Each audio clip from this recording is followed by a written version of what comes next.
জীবনে অনেক সময় আমরা এটা দেখে থাকি যে আগামী প্রজন্ম সেই কাজটিই করে যেটা তার পূর্ববর্তী প্রজন্ম করে গেছেন। একটা উদাহরণ দিই, তাহলে দেখুন, একদিকে আছে মাতা পিতা যারা আজীবন সংঘর্ষ করেছেন ধন অর্জন করার জন্য। তারপর তারই সন্তান তার সাথেই লড়াই করে তার থেকে সমস্ত সম্পত্তি ছিনিয়ে নিল। তারপরে যত সময় অতিবাহিত হয় সেই সন্তানের সাথেও সেই একই ক্রিয়া ঘটতে থাকে। তার সন্তান তার সমস্ত সম্পত্তি ছিনিয়ে নেয়। তাহলে এমন কি সঞ্চয় করবেন যা পরবর্তী প্রজন্মকে দিয়ে যেতে পারেন সেই বিষয়ে ভাবুন। ভেবে দেখুন, এই যে ধন সঞ্চয় আপনি করছেন এর আসলে লাভ কি?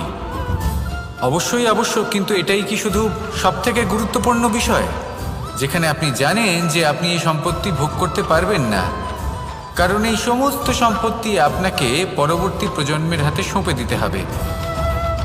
তাহলে ধন সঞ্চয় করুন, কিন্তু এমন একটা সম্পত্তি কেন সঞ্চয় করা উচিত নয় যার উপভোগও আপনি করতে পারবেন, পরবর্তী প্রজন্মকেও দিয়ে যেতে পারবেন, আর মতভেদও হবে না।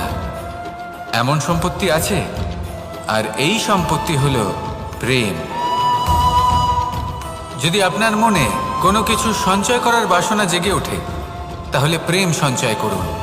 সেটা পরবর্তী প্রজন্মও পাবে এবং সেই প্রজন্ম ভবিষ্যতে ভালোবাসা ছড়াতে থাকবে। আর তখন এই মন সুপ্রসন্ন হয়ে বলবে, রাধা রাধা।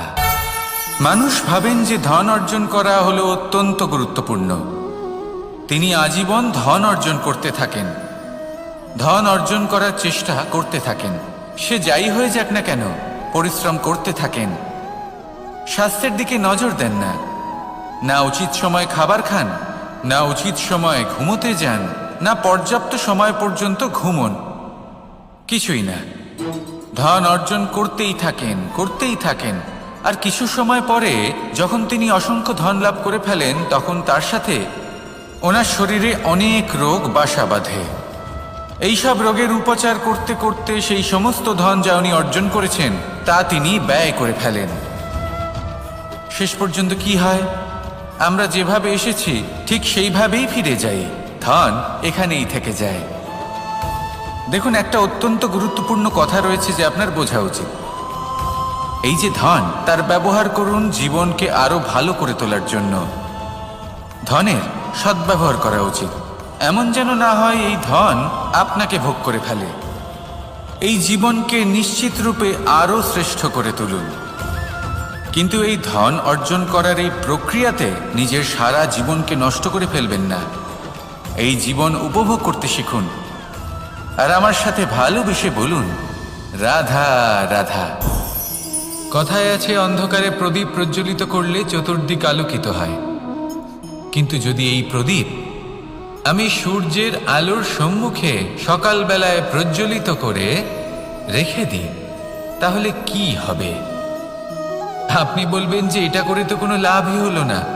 সূর্যের প্রকাশের সামনে এই প্রদীপ আসলে কিছুই নয়। এবার এই চিন্তা ভাবনা প্রত্যেক দিন করতে হবে, আর একটা অমূল্য শিক্ষা পেতে হবে। মনে করুন যে আপনি মহাপুরুষের সামনে বসে আছেন, কোনো মহাজ্ঞানীর সামনে।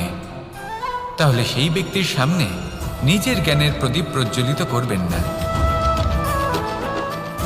নীরব থাকুন, আর সেই ব্যক্তির সূর্যের প্রকাশের মতো জ্ঞান প্রাপ্ত করুন। যতটা পারবেন জ্ঞান লাভ করুন। যদি এমন কোনো সময়, এমন কোনো স্থানে আপনি আছেন যেখানে চতুর্দিক অন্ধকার, কারোর কাছেই জ্ঞান নেই, সেখানে নিজের জ্ঞানের প্রদীপ প্রজ্বলিত করুন। এমন করলে দুদিক থেকেই আপনার লাভ হবে। আপনার জ্ঞান প্রাপ্তিও হবে, আর জ্ঞানের সঠিক প্রয়োগও করতে পারবেন। আর এই মন প্রসন্ন হয়ে বলবে, রাধা রাধা। মানুষের মধ্যে একটা বিচিত্র প্রবৃত্তি থাকে, অন্য সকলের বিষয়ে, তাদের জীবনের বিষয়ে, তাদের ব্যক্তিত্বের বিষয়ে, তাদের ভবিষ্যতের বিষয়ে অনুমান করা। এটা হলো অনুচিত। কারোর অতীতকালকে দেখে লোকে ভবিষ্যৎ বলে দিতে পারেন, বর্তমানকে দেখে ভবিষ্যতের বিষয়ে অনুমান করে ফেলেন। উদাহরণ দিতে হলে বলবো, কোনো দাসকে দেখুন, ওকে দেখে লোকে বলে যে ওর ভবিষ্যৎ সেটাই হতে পারে, অনুমান করে ফেলেন। আর এই রাজাকে দেখুন, উনি তো কত সুখী হবেন, উনি তো জগতের সব থেকে অধিক সুখী মানুষ, কত সুখ সুবিধা আছে ওনার কাছে, ধারণা করে ফেলেন। তবে সত্য তো এটাই যে কারোর ব্যক্তিত্বের বিষয়ে, তাদের ভবিষ্যতের বিষয়ে আপনি পূর্ণ সত্য কখনোই বলতে পারবেন না, শুধু অনুমান করতে পারবেন। আর এই অনুমান করে সত্যি কোনো লাভ হয় না, কারণ এই কাল সেটা হলো অত্যন্ত শক্তিশালী। কালো থেকে কালোতর কয়লাকেও হিরেতে পরিণত করতে পারে, অনেক বড় বড় রাজাকেও বিদূষক বানিয়ে ফেলতে পারে এক মুহূর্তেই। তাহলে আপনি অনুমান করে কি লাভ? কি পেলেন অনুমান করে? সেই জন্য কারোর বিষয়ে কোনো অনুমান করবেন না, তার ভবিষ্যতের বিষয়ে অনুমান করতে যাবেন না, কারোর বিষয়ে কোনো ধারণা করে নেবেন না। কিছু করতে হলে ভালোবাসুন, সবার মধ্যে ভালোবাসা ছড়ান, সবার মধ্যে ধন্যাত্মক ভাব ছড়ান। এই মন প্রসন্ন হয়ে বলবে রাধা রাধা। কেউ বলে জীবন খুব ক্ষণস্থায়ী, কেউ বলে জীবন হলো একটা সুন্দর স্বপ্নের মতো, আবার কেউ বলবে জীবন হলো এক কঠোর সত্য। কিন্তু জীবন আসলে কি? জীবন হলো আপনারই প্রতিবিম্ব, একটা দর্পণ। অর্থাৎ আপনি জীবনকে সেইভাবেই পাবেন যেরকম আপনি নিজেকে প্রতিপন্ন করবেন। যদি আপনি দর্পণের দিকে তাকিয়ে হাসেন, তাহলে আপনি সামনে হাসি মুখী দেখতে পাবেন। এবার যদি আপনি গম্ভীর হয়ে থাকেন, তাহলে আপনি একজন রুষ্ট ব্যক্তি দেখতে পাবেন। শেষে সবথেকে বেশি গুরুত্বপূর্ণ হলো আপনার চেষ্টা। আপনাকে সবসময় চেষ্টা করতে হবে যাতে আপনি নিজেকে প্রসন্ন এবং ইতিবাচক মনোভাবে রাখেন। এটা হলো আপনারই উত্তরদায়িত্ব, তাকে পালন করুন। এই মনকে প্রসন্ন রাখুন, এই সংসারকে সুন্দর বলে মনে হবে। আর এই মন প্রসন্ন হয়ে বলবে রাধা রাধা। মানুষের একটি সমস্যা আছে যে মানুষ সাফল্যকে মাপতে থাকেন, লক্ষ্যপ্রাপ্তিকে মাপতে থাকেন এবং তার তুলনা করতে থাকেন যে ও এত কিছু পেল আর আমি পেলাম না, ওর কাছে এত কিছু আছে কিন্তু আমার কাছে নেই। এই তুলনা করার জন্য ওনারা দুঃখী হয়ে পড়েন, নিরাশ হয়ে পড়েন। তাই আমি একটা প্রশ্ন করছি যে এটা কি উচিত? এই সংসারে আপনি কি নিয়ে তুলনা করবেন, যেখানে সূর্যদেব চন্দ্রমা দুজনেই আছেন, দুজনেই হলেন বিশেষ, দুজনেই নিজ নিজ সময়ে উদিত হন। এদের মধ্যে একজন না থাকলে তাহলে আমাদের জীবন কঠিন হয়ে পড়বে। ঠিক সেইভাবেই আপনি যদি একটা বড় রেখা অঙ্কন করেন, তাহলে অন্য রেখাটি ছোট হয়ে পড়ে না, সে তেমনই থাকে যেমনটা সে ছিল। আপনার অস্তিত্ব কখনো ছোট বা বড় হতে পারে না, শুধু তুলনা করার জন্য আপনার এটা মনে হতে পারে। যদি আপনি যুদ্ধ করতে চান, আপনার তলোয়ারের প্রয়োজন পড়বে। যদি বস্ত্র তৈরি করতে চান, এত বড় তলোয়ার দিয়ে কিছুই হবে না, তখন প্রয়োজন পড়বে একটা ছোট্ট সূচের। তাই তুলনা করবেন না, না নিজেকে ছোট মনে করবেন, না অন্য কাউকে। সবার সাথে সহযোগিতা করুন, আর যদি তুলনা করতেই হয় নিজের সাথে করুন, যে কাল আমি কেমন ব্যক্তি ছিলাম, আজ কি তার থেকে শ্রেষ্ঠ হয়ে উঠতে পেরেছি। ভেবে দেখুন ভবিষ্যতে গিয়ে আপনি কতটা শ্রেষ্ঠ ব্যক্তি হতে পারেন। আসুন আমার সাথে ভালোবেসে বলুন রাধা রাধা। এই সংসারের সব থেকে গুরুত্বপূর্ণ তত্ত্ব কোনটা? প্রথম হলো সময়। জন্ম থেকে মৃত্যু পর্যন্ত এই যে সময়, এটাই তো হলো জীবন। দ্বিতীয় হলো জীবন, যাতে আমরা সময়ের সদ্ব্যবহার করি, শ্রেষ্ঠ থেকে শ্রেষ্ঠতর কাজ করার চেষ্টা করি। বহু বছরের এই পরম্পরা, এই সংস্কৃতিকে এগিয়ে নিয়ে যাওয়ার চেষ্টা করি। এই সংসারে আমরা অংশগ্রহণ করতে চেষ্টা করি। তৃতীয় হলো ধন, সেই ধন যা প্রত্যেক ব্যক্তি অর্জন করতে চেষ্টা করেন। এবার এই তিনটি তত্ত্বের মধ্যে একটা সামঞ্জস্য আছে, সমান ব্যাপার আছে, সে ধনই হোক বা সময় হোক বা হোক জীবন। আর সেই সমান ব্যাপার হলো যে যদি আপনি এটা গণনা করতে থাকেন, তাহলে তা কমতে থাকে। যদি আপনি এটা ব্যবহার করেন, তাহলে তা বাড়তে থাকে। একে সংগঠিত করে রাখতে চেষ্টা করলে এ হাত থেকে ফসকে যায়।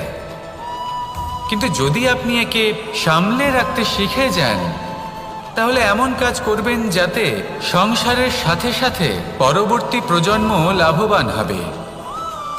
যদি কিছু শিখতে চান তাহলে সামলাতে শিখুন, গণনা করা বা সংগঠিত করা নয়। আসুন আর আমার সাথে ভালোবেসে বলুন, রাধা রাধা। এই সংসারে সাফল্য লাভ করার জন্য জ্ঞানের প্রয়োজন হয়, পরিশ্রমের প্রয়োজন হয়, দৃঢ় নিষ্ঠার প্রয়োজন হয়, নিরন্তর চেষ্টা করা প্রয়োজনীয়। কিন্তু আরও কিছু আছে যা অত্যন্ত প্রয়োজনীয় এবং গুরুত্বপূর্ণ। তা হলো ভালো বন্ধু। তাদের থাকা অত্যন্ত প্রয়োজনীয়। যদি ভালো বন্ধু থাকে তাহলে সময় এলে তারা ঢাল হয়ে আপনাকে সুরক্ষা করবেন। সময় এলে অস্ত্রের মতো শত্রুকে সংহারও করবেন। যদি তিনি জ্ঞানী হন, তাদের মধ্যে সদ্গুণ থাকে, তাহলে এই সব গুণ আপনার মধ্যেও প্রবেশ করবে। তাহলে সাফল্যের জন্য ভালো বন্ধু পাওয়া অত্যন্ত প্রয়োজনীয়। কিন্তু শুধু বন্ধু কেন, ভালো শত্রুও থাকা প্রয়োজনীয়। এবার আপনি ভাববেন, আমি কি বললাম? যদি আপনার জীবনেও ভালো অর্থাৎ শক্তিশালী শত্রু থাকে, তাহলে আপনিও শক্তিশালী হতে থাকবেন। এই শত্রু আপনাকে প্রেরিত করবে আরো বেশি শক্তিশালী হয়ে ওঠার। কখনো কোনো হরিণকে দেখুন, তীব্র গতিতে দৌড়তে থাকে। কেন তীব্র গতিতে দৌড়য়? এই কারণে নয় যে কোথাও তার জন্য মধুর ঘাস অপেক্ষা করে রয়েছে, না। সে এই কারণে তীব্র গতিতে দৌড়য় কারণ সেটা না করলে তার পেছনে একটি সিংহ আছে যে ওকে নিজের ভোজন করে ফেলবে। তাই জীবনে বিপদ, সংকট, এই সব কিছুও হলো অত্যন্ত গুরুত্বপূর্ণ। তার সম্মুখীন হতে শিখুন আর আমার সাথে ভালোবেসে বলুন, রাধা রাধা। পুরুষার্থ। শাস্ত্রে 4 ধরনের পুরুষার্থের কথা বলা হয়েছে। প্রথম হলো ধর্ম। আপনি কি জানেন এই ধর্ম আসলে কি? আপনার কি মনে হয় ধর্ম আসলে কি? কোনো বিশেষ ঈশ্বরকে মানাই কি ধর্ম বলা হয়? নাকি কোনো বিশেষ রীতি পালন করাই হলো ধর্ম? নাকি কোনো বিশেষ সাহিত্যকে সর্বশ্রেষ্ঠ মনে করাই হলো ধর্ম? না, ধর্ম হলো সেটা যাকে ধারণ করা যেতে পারে। আর ধারণ শুধু সেটাই করা যায় যা পবিত্র। পবিত্র শুধু তাকেই বলা হয় যা নিঃস্বার্থ, যার মধ্যে শাসন করার কোনো ইচ্ছে নেই, যা সরলভাবেই প্রবাহমান, জল এবং বায়ুর মতো। যখন কোনো ব্যক্তি ধর্মকে ধারণ করেন এবং সেই ধর্ম সেই ব্যক্তিকে রক্ষা করে, তখন তাকে ধর্ম বলা হয়। ধর্ম যা রক্ষা করে অহংকার থেকে, খারাপ চিন্তার হাত থেকে। সেই জন্য পুরুষার্থ গড়ে তোলার আগে, ধর্ম পালন করার আগে ধর্মের প্রকৃত অর্থ কি সেটা বুঝে নিন। এটা জেনে রাখুন যে সমস্ত ধর্মের আধার, সমস্ত ধর্মের ভিত শুধুমাত্র ভালোবাসা। আসুন আর এই ভালোবাসার সাথেই বলুন, রাধা রাধা। কখনো কোনো বাগানের কোনো বৃক্ষকে দেখেছেন যেখানে সুগন্ধি ফুল থাকে, রসালো ফল থাকে? তখন মন প্রফুল্ল হয়ে ওঠে, মন থেকে সেই বৃক্ষের প্রতি ভালোবাসা জন্মায়। কিন্তু যিনি বাগানের মালিক, শুধুমাত্র তিনিই জানেন যে কিভাবে এই বৃক্ষকে আগলে রাখতে হয়, কিভাবে তার পরিচর্যা করলে এতে সুন্দর সুগন্ধি ফুল হবে, রসালো ফল হবে। কখনো কখনো প্রয়োজনের থেকে বেশি রোদ পেলে এই বৃক্ষগুলি শুকিয়ে যায়। প্রয়োজনের থেকে কম রোদ পেলেও এই বৃক্ষ কিন্তু শুকিয়ে যায়। প্রয়োজনের থেকে কম জল যদি পায়, এই বৃক্ষ শুকিয়ে যেতে পারে। প্রয়োজনের থেকে অতিরিক্ত জল যদি পায়, তখনও এই বৃক্ষের শিকড়গুলি নষ্ট হয়ে যেতে পারে। এবার এটাই কিন্তু আমাদের সংসারের সাথেও হয়। আমাদের সংসারের সকল প্রতিভাশালী ব্যক্তি, যেমন লেখক, বিচারক, প্রবক্তা, যোদ্ধা, এদের সবার ক্ষেত্রে এই কথাটাই প্রযোজ্য। যদি বেশি প্রশংসা করা হয় তাহলেও এরা হারিয়ে যাবেন।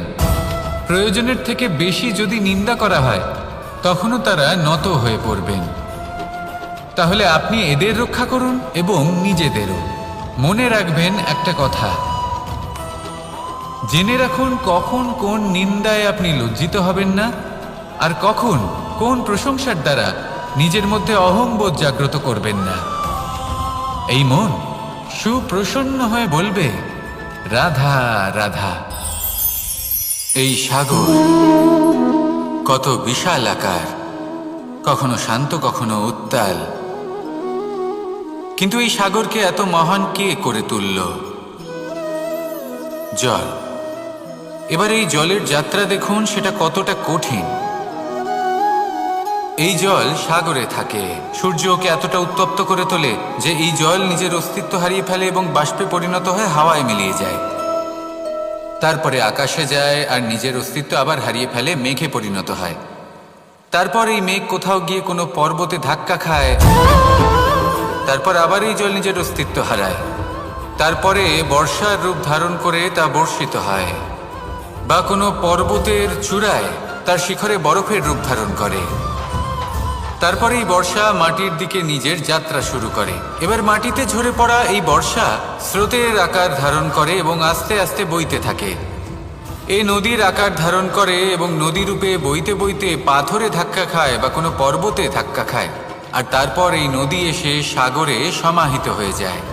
নদীর এই জল আবারও নিজের অস্তিত্ব হারিয়ে ফেলে, কিন্তু এইবার সেই জল নিজেই সাগরে পরিণত হয়।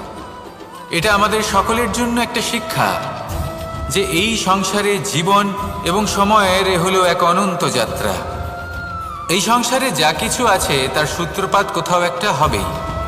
সেই জন্য মৃত্যু এবং সমাপ্তির চিন্তা ত্যাগ করে দিন, আর যে সূত্রপাত আপনি লাভ করছেন তার আনন্দ উপভোগ করুন। ভেবে দেখুন আপনি কিভাবে শ্রেষ্ঠ কর্ম করতে পারেন যাতে এই সংসার এবং এই সমাজ এই দুইয়ের মঙ্গল সম্ভব। আসুন আমার সাথে ভালোবেসে বলুন, রাধা রাধা। একটি নৌকা বিশাল একটি সাগরে ভেসে চলে, কখনো যাত্রীদের বা কখনো বিশাল বস্তুকে নিজের সাথে বহন করে নিয়ে চলে, এক স্থান থেকে অন্য স্থানে পৌঁছে দেয়। এই নৌকা কখনো সাগরে আটকে পড়ে বা কখনো ডুবে যেতেও পারে, কিন্তু এই নৌকা তখন ডুবে যায় না যখন এর আশেপাশে অধিক মাত্রায় জল থাকে। এটা তখন ডুবে যায় যখন ও নিজের আশেপাশের থাকা জলকে নিজের ভেতরে প্রবেশ করতে দেয়। যখন আস্তে আস্তে এই জল প্রবেশ করতে থাকে, নৌকা ভারী হতে থাকে আর আস্তে আস্তে ডুবে যায়। এটা আমাদের কাছে একটা শিক্ষা। হতেই পারে আমাদের এই সংসারে, আমাদের জীবনে আশেপাশে অনেক বেশি মাত্রায় নেতিবাচক শক্তি থাকবে, ঈর্ষা থাকবে, বিদ্বেষ, ঘৃণা বা ভয় থাকবে, কিন্তু মনের এই নৌকা শুধু তখনই ডুববে যখন আপনি এই নেতিবাচক শক্তিকে নিজের ভেতরে প্রবেশ করতে দেবেন। মনে রাখবেন, এই নেতিবাচক শক্তিকে কখনো নিজের মনে প্রবেশ করতে দেবেন না। প্রবেশ করলেও তাহলে যেন সে সেখানে কোনো স্থান না পায়। শুধু এই বিষয়টা খেয়াল রাখলে আপনার মনের এই নৌকা জীবনের এই সাগরে সব সময় ভেসে থাকবে, আর এই মন প্রসন্ন হয়ে বলবে, রাধা রাধা। যত শক্তিশালী এই মন, তত শক্তিশালী এই শরীরও। এই যে আমাদের শরীর, এটা আসলে কি?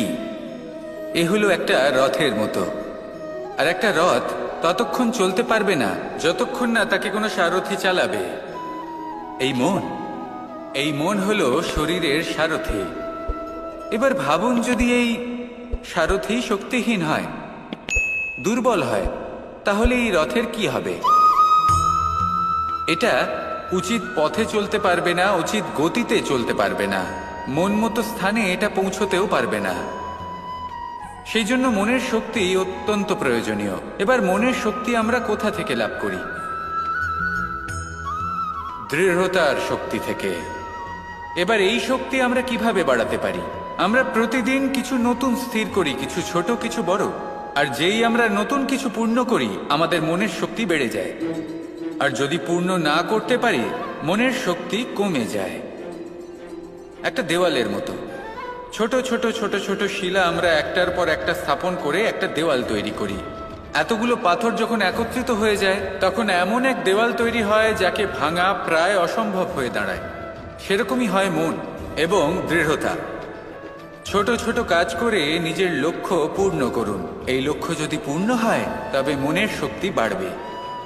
কিছুটা এইভাবে যে যত বড়ই বিপদ আসুক না কেন, সেই বিপদ নিজে হার মেনে নেবে, কিন্তু আপনার মন ততটাই শক্তিশালী থাকবে।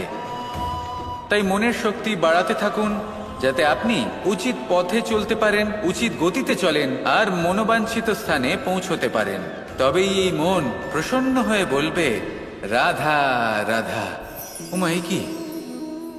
আমি কখন থেকে এখানে অপেক্ষা করছি, হাত পেতে দাঁড়িয়ে রয়েছি যাতে একটা ফল আমার হাতে এসে পড়ে এবং সেটা আমি খেতে পারি। কখন থেকে অপেক্ষা করছি, কিন্তু সেটা হচ্ছেই না। এবার আপনি বলবেন যে এসব কি বলছি, এ কি অদ্ভুত কথা বলছি। যদি ফল খেতে হয় তাহলে আমাকে বৃক্ষে চড়তে হবে, ফলের কাছে পৌঁছতে হবে, তবেই তো ফল পাবো। এবারে এটা অত্যন্ত সহজ ব্যাপার, কিন্তু এই বিষয়টা আপনি নিজের জীবনের প্রসঙ্গে ভেবে দেখুন। লক্ষ্য কোথায় আছে আপনি জানেন, সেই লক্ষ্যে পৌঁছানোর পথ কি সেটাও আপনি জানেন, সেই পথে চলার ক্ষমতাও আপনার রয়েছে, কিন্তু তাও আপনি নিজের লক্ষ্য লাভ করতে পারছেন না। কেন? কারণ আপনি অপেক্ষা করছেন যে লক্ষ্য আপনার সামনে চলে আসবে, কিন্তু তা হয় না। লক্ষ্য সে যাই হোক না কেন, ধন হোক, প্রেম হোক, কোনো সম্মান হোক বা মোক্ষ হোক, যদি আপনি তার দিকে অগ্রসর না হন তাহলে ফল প্রাপ্তি অসম্ভব ব্যাপার, তা কোনোদিনই হবে না।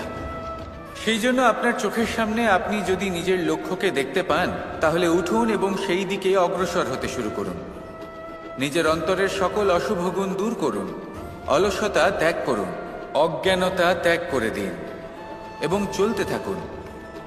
অবশ্যই মনোবাঞ্ছিত ফল লাভ করতে পারবেন।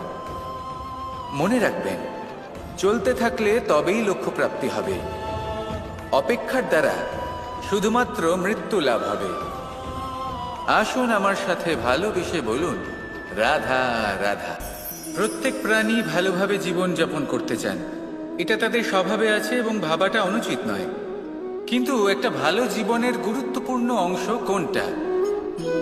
বসবাসের স্থান, সেই স্থান যেখানে আমরা জীবন অতিবাহিত করি। এবার মানুষ ভাবতে পারেন যে একটা ভালো বাসস্থানের অর্থ কি? সেই স্থান যেখানে সহজে জল পাওয়া যায়, যেখানে শুদ্ধ বায়ু পাওয়া যায়, যেখানে আনাজ উৎপন্ন হয়। এটা জীবনযাপনের জন্য পর্যাপ্ত বটে, কিন্তু ভালো জীবনযাপনের জন্য আরও একটা কথা আপনাকে বুঝতে হবে। সাধু, জ্ঞানী, পণ্ডিত ব্যক্তি, এই সকল মহাপুরুষ, এনাদের যে বাসস্থান তা অত্যন্ত বিশেষ হয়। এখানে এক ধরনের বিশেষ ইতিবাচক শক্তি থাকে, এমন একটা স্থান যেখানে দেবতারাও বিচরণ করেন। জীবন আমরা সবাই যাপন করি, কিন্তু জীবনের উদ্দেশ্য শুধুমাত্র জীবন যাপন করা নয়। জীবনের উদ্দেশ্য হল মুক্তি লাভ করা।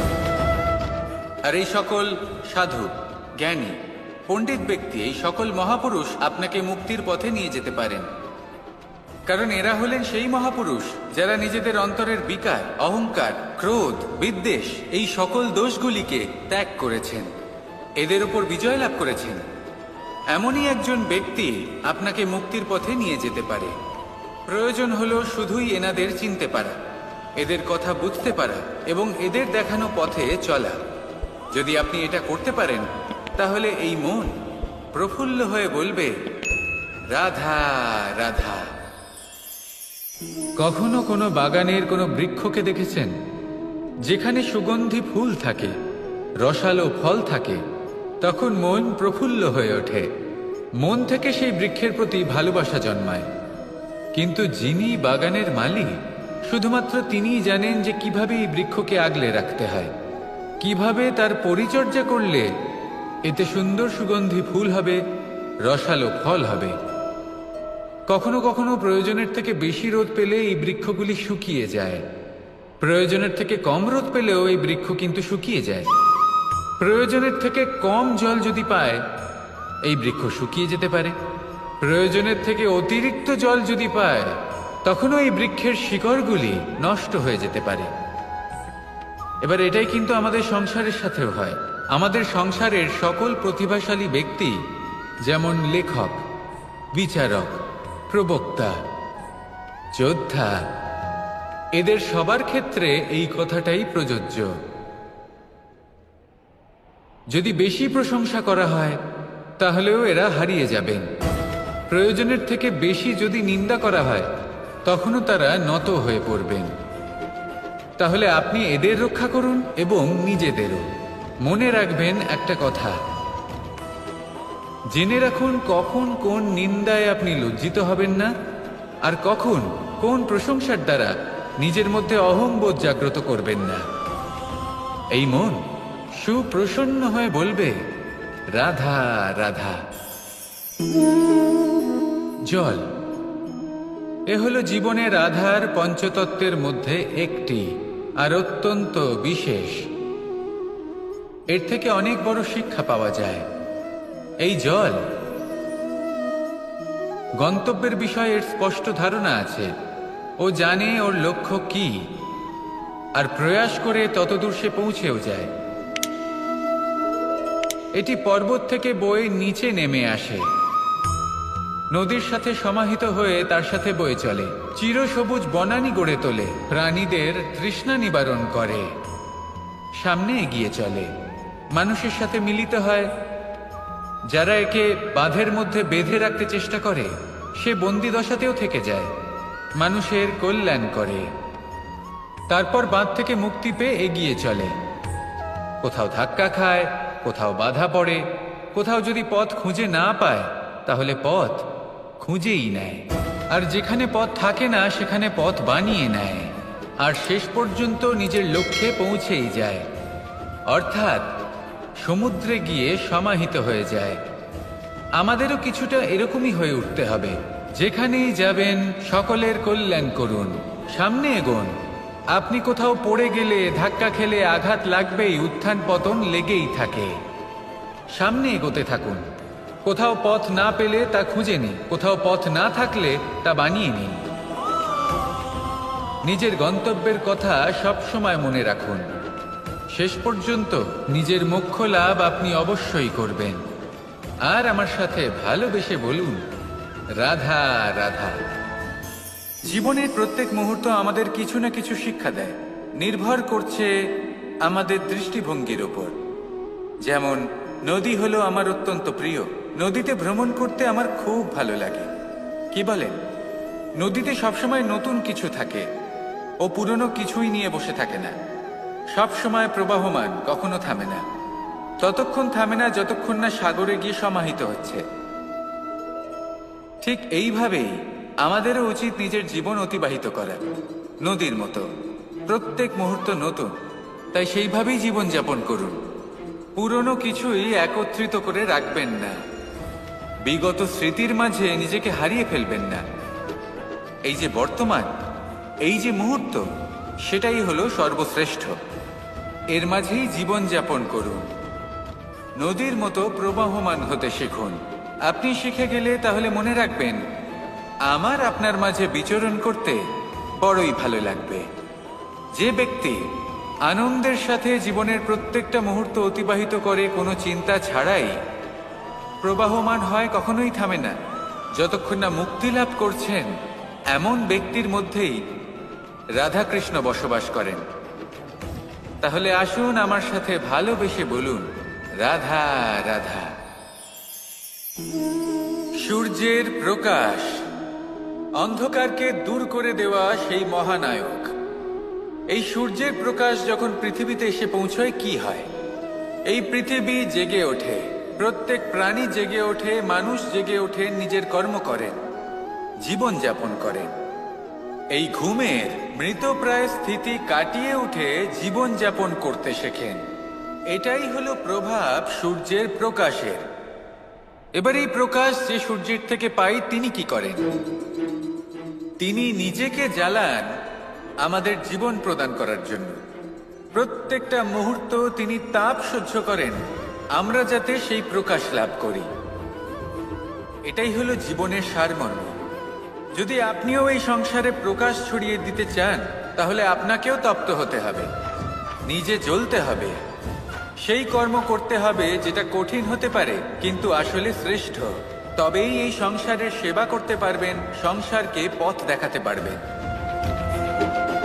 নিজের অন্তরের প্রকাশ জাগ্রত করুন, তবেই সেই সকল ব্যক্তি যারা পাপের অন্ধকারে নিমজ্জিত হয়ে আছেন তারা জাগ্রত হবেন। সেই সকল ব্যক্তিকে জাগিয়ে তুলুন, প্রেরিত করে তুলুন সুখী হওয়ার জন্য যারা সুখী হতে পারছেন না। সেই সকলকে প্রেরিত করুন সাফল্য লাভের যারা সফল হতে পারছেন না। নিজের অন্তরের সূর্যকে জাগ্রত করুন, চারিদিকে শুধু প্রকাশই প্রকাশ হবে, জীবনই জীবন থাকবে, আনন্দই আনন্দ থাকবে, আর এই মন বারবার প্রসন্ন চিত্তে বলে উঠবে রাধা।